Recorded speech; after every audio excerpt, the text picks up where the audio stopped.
This is Healing with Haley, episode 19, 5 steps to get you in control of your brain.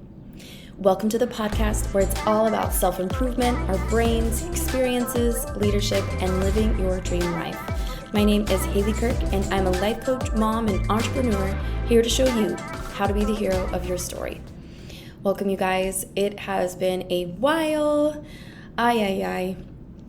I am so glad I'm just getting to it and getting grinding on the podcast, because sometimes life be lifing. So it's a beautiful Saturday afternoon. I went earlier this morning to play with my son, and I'm not gonna lie, y'all, it was kind of a rough one. I woke up really cranky. Any little thing was just really irritating me. And then when I go outside, it's just this my problems are really small. Like, this world is so big. And that's why I just love getting that sunshine. It just gives me that perspective that my problems are all in my head. And so I just want to do a recap, honestly, of one of my favorite coaching tools, which is called the model, and it was created by Brooke Castillo, who actually was talking about it the other day, and she got a huge inspiration from Bryon Katie's work. And so I love that that's where this came from. Bryon Katie, she is I don't even think she considers herself a life coach, but she is the GOAT, the greatest of all time. When it comes to inquiry. Inquiry is simply asking your brain or ego questions, questioning the thoughts you're believing, what your perceptions were of reality. And so the model goes like this. There's 5 steps to the model, and they go: circumstances is step 1, thoughts, 2, feelings, step 3, actions, step 4, results, step 5. So we're going to break it down, okay? Circumstances. Circumstances are the irrefutable facts, right? Something someone said, and you want to use as specifics as possible. The most specific you can get, the better. They said, open quote, this exact thing, or they texted this, or they did this action, right? They were 30 minutes late from the time we agreed to meet. And it is so interesting how much we overlap the two, or we confuse the two between circumstances and thoughts. A lot of times we think thoughts are factual. They betrayed me. They ghosted me. They don't like me. You know, these thoughts we consider facts. And so we want to really ask, is it true? Okay, is this a fact or a thought? Okay, and then once we get there, we get really clear and say, okay, actually that's a thought. And then thoughts are the things we're thinking and believing, right? I'm not good enough. I'm a bad mother. I'm not good at this. I struggle with this. I'm not smart enough. You know, all these things, right? And then these thoughts create feelings inside of us. And the thoughts that we're believing create these emotions. And there's a book, I might have mentioned this before on the podcast, but there's a book out there, I believe, it's called The Garden Within. And the book argues that there's actually some research or some science behind that. It's actually emotions that you feel first. And who knows, right? I really don't know what is first, but the point is to follow this line of thinking, this process, and watch the magic that happens from it. So then after feelings, from our feelings, we take action, right? If I feel rejected, I'm going to retreat. I'm going to protect. I'm going to not be as social. I'm going to be fearful. I'm going to act like someone who's afraid. And then we have these results. Am I showing up the way I want to? Is this the person I want to be? Am I showing up for myself? All right, so then let's just put one in there. I could say, I woke up at 8 a.m. Thought, I am a bad mother. Feeling, ashamed. Action, distant, avoidant, distracted on social media. Result, not the mother I want to be. So you see how it kind of works? So I'm typing this so I can kind of regurgitate what's going on. So okay, so what do you do after you filled out the model or these 5 steps? So you're going through some kind of circumstance. My car broke down. I have X amount of dollars in debt. I'm divorced. This tragic thing happened. Whatever it is, you fill that in the circumstance line, and then you have a thought. And here's something that's very interesting about circumstances. The idea that they're neutral. That always blew me away. Because, for example, let's take an extreme, right? Human trafficking. It exists, it is. Now my thoughts about it, right? This is evil. This is a terrible thing that is happening. I like those thoughts because I believe those things. I want to have those furious emotions about this thing that exists in the world. And it's so interesting how we judge a lot of emotions, right? Like we could even put 9/11 in the circumstance line. Right? Like it happened. It was a thing. And our thoughts behind it are that was unacceptable. How could that be? What a tragic event in American history. And we want those thoughts, right? We want to be infuriated by that. We want to be distraught and sad and bothered and because if we're not, then we're sociopathic, right? We're antisocial. There's some disconnect of empathy, right? And so we want to have those really strong, uncomfortable emotions when things like that happen.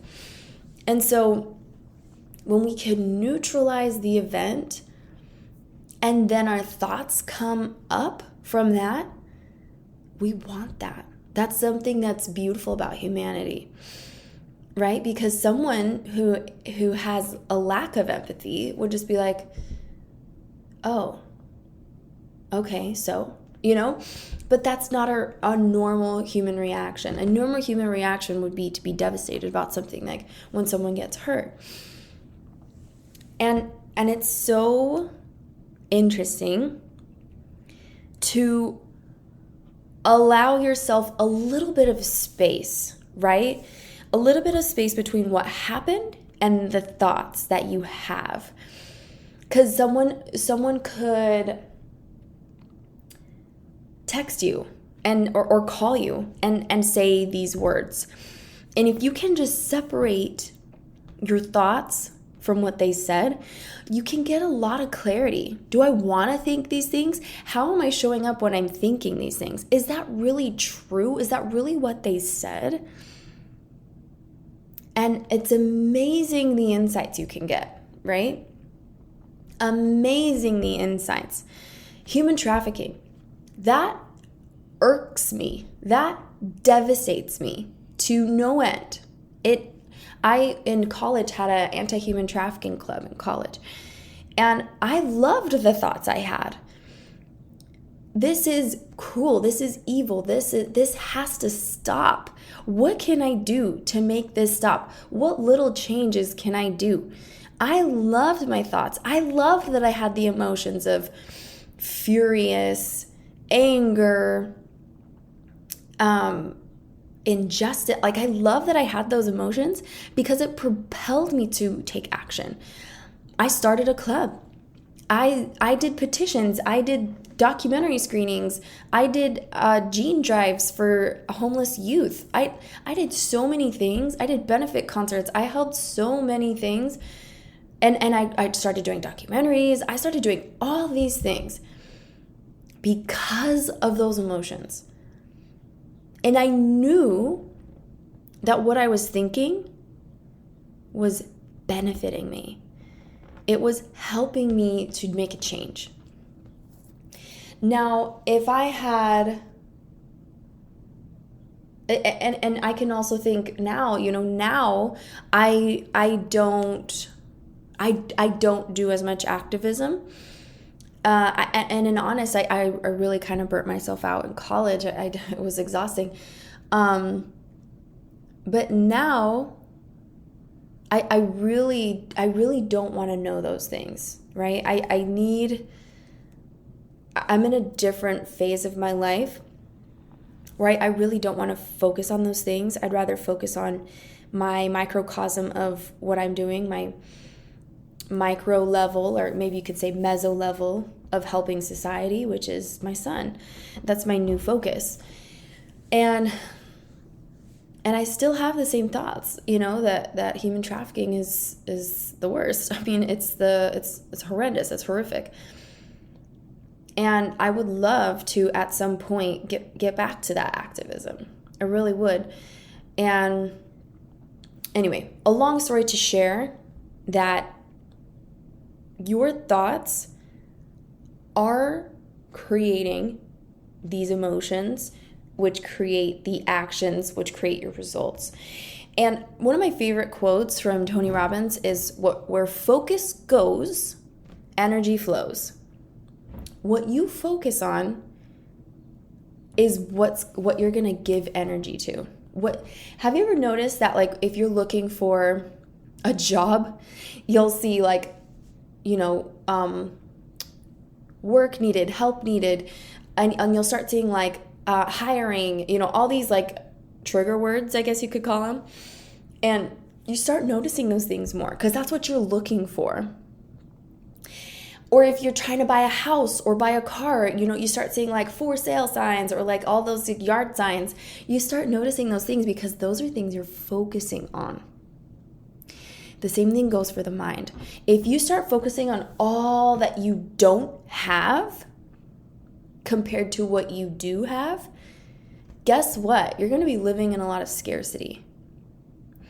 If you start focusing on what's wrong with the world and how you can't trust people and all these liars, guess what you're going to find? You're going to find a lot of liars. You're going to find a lot of mistrust, a lot of negative in the world, a lot of bad in the world. And vice versa. If you start noticing the good and oh, that was a kind thing that person did, and oh, how sweet, and you can start to notice that. Like the other day I saw my neighbor, she had this big trash can or trash bag, and she was just picking up trash from the road. And I was like, wow, like she's taking the time to, like, she really cares about her neighborhood. Like, that's so sweet. That's, like, such a nice thing. My yard is a total disaster.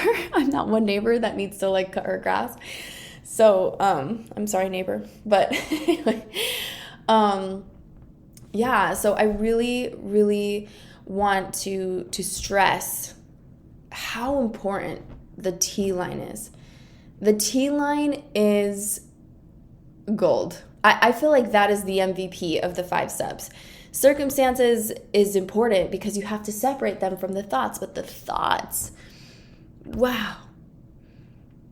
And I believe the differences between me and like Brooke Castillo or Tony Robbins or Bryon Katie, like my favorite people, I believe the differences between me and them is the thoughts that they're believing, the thoughts that they are telling their brain to focus on. I know that's the truth. I know that's the truth. And I want to get to their level. I do. And I try to do the habits that I think that they do, because I know that they're doing things on another level, a more advanced level than myself. And that's why they're so successful and have accomplished those successes that I want to accomplish. So we really just want to give our brains options. The more options you have, the more successful you'll be at emotionally regulating your own self. So, for example, right, this example I gave you guys, I woke up at 8 a.m. Thought, I'm a bad mother. Now let's try to give my brain another thought, right? A baby thought. I like to do this in my coaching practice. What baby thought can I give myself? I'm doing my best. That's true. There's a big part of me that believes I am a bad mother. Not a big part, but there's a part of me, right? There's something in me that, I love this quote from Eckhart Tolle. There's something in me that believes I'm a bad mother. It gives us a little bit of separation between mind and us, the real us, which Eckhart Tolle argues is consciousness. And so, I'm a bad mother. What is more true? I'm doing my best. I woke up. Oh, wow. Like, I was able to wake up today. What a gift. You know, I could have not woken up. That would have sucked, you know? And that's key. So then, circumstance, I woke up at 8 a.m. Thought, I'm doing my best. Or, even better, I woke up today. What a gift. Feeling grateful, graceful, peaceful, right? Like, I woke up today. What a gift. I'm doing my best. And then my actions are a whole different. They're just, it's night and day, the difference between my actions when I'm operating from emotions of gratitude, grace, faith, peace. Much, much better. I'm a lot more, my actions are more loving. I'm more understanding, compassionate with Israel, more patient. Those are all things I want to do in my mothering. And my result is, I'm showing up as the mother I want to be and accepting that I'm going to fall short of the mother I want to be. So I just have this like compassion, right? This huge compassion for this circumstance of me waking up at 8 a.m. because I really want to be like alert and alive and kicking at like 7, you know? I want to just kind of go along with the day with my son because we have our cute little cuddle sesh at 6 a.m. and that lasts for like 30 minutes to an hour. And then he's like, all right, Mom, get me out of here. All right. So just to recap, guys, the 5 steps are circumstances, create thoughts, create feelings, create actions, create results. And the biggest hurdle to the model is separating your thoughts from the circumstances. A lot of times there's this big story and we're like, I can't believe this person and this goes all the way back here, and you just want to get a one-liner for your thought and your circumstance. And just dicing it up, even the circumstance, to like 5 words. They said, open quote, they said X, right? They said words even. I like this one. My husband said words. My friend said words. Because that's what it is, right? They said, open quote, this. They did this action, even. Just putting verbatim those things in the circumstance line. They said words. They did actions. And watch how your thoughts get way more clear. And how you're like, whoa, yeah, I really am creating a lot of drama. I'm creating a lot of unnecessary suffering. And I love this deviation or this separation that Tony Robbins teaches, that there's pain. And this is something you can't control. Pain is something you cannot control, right? You're cutting your chicken and you cut your finger, and you can't control that pain. That is just a reaction of the pain receptors in your body, which is a gift as well, right? But sometimes it feels like it's not. And there's chronic pain, and right, there's all these things. You can manage pain, but you cannot control it. And there's suffering, and suffering you can. Absolutely. You can definitely control this. One of my favorite examples of this is this woman. She had this condition where she had like this crazy, like, I don't know, disease or genetic disorder where her leg, like it was her left leg, was so much bigger than her right leg. It was ginormous.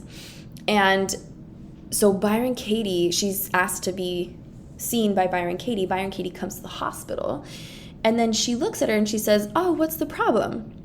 And then the girl is like, "Are you serious? Like, you clearly don't see what's the problem here?" And then Bryon says, "Oh, I get it. You think that your left leg should be the same size as your right leg." And then they just started to laugh. And it's so interesting, right, how much we like to argue with reality.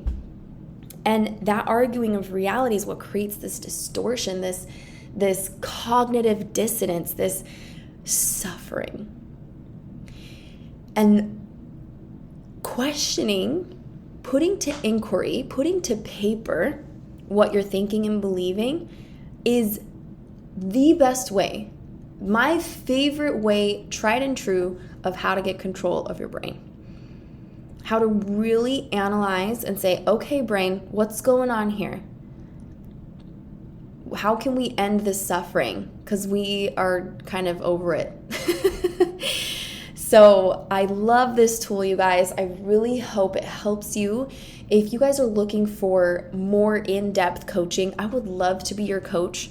I would love to take you on this journey of self-discovery, of healing, of ending your suffering, really is what it is. I really believe life can be so much more than what we're living right now, which is just in this unconscious state. We're just kind of on autopilot and believing anything and everything that comes into our brains, and we just want to question it, because a lot of the times when we question it and turn things around, wow, the magic behind those turnarounds is indisputable.